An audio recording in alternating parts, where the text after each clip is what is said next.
Shivayya magic ఎలా ఉంటుంది తెలుసా?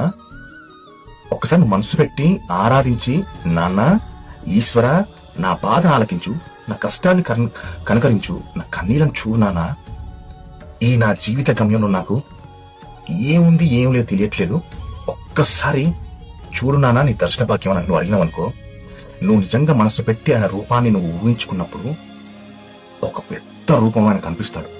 ఆ రూపం నీకు కనిపించినప్పుడు నీ చుట్టుపక్కల ఇంకేది కనిపించదు నీకు. ఎందుకంటే ప్రపంచ సైతం, సమస్త జగత్తు సైతం ఈశ్వరుడు ఇలా ఉండిపోతాడు.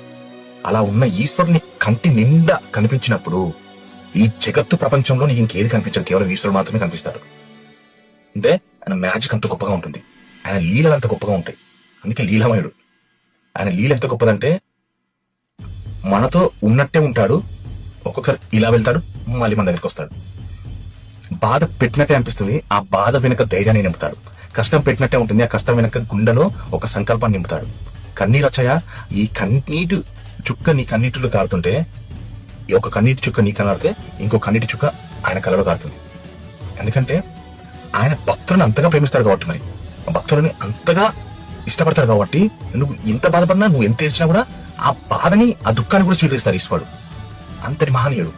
ఆయన గురించి నిజంగా చెప్తా ఉంటే మహానుభావుడు, ఎన్ని చెప్పినా తక్కువనే. అలా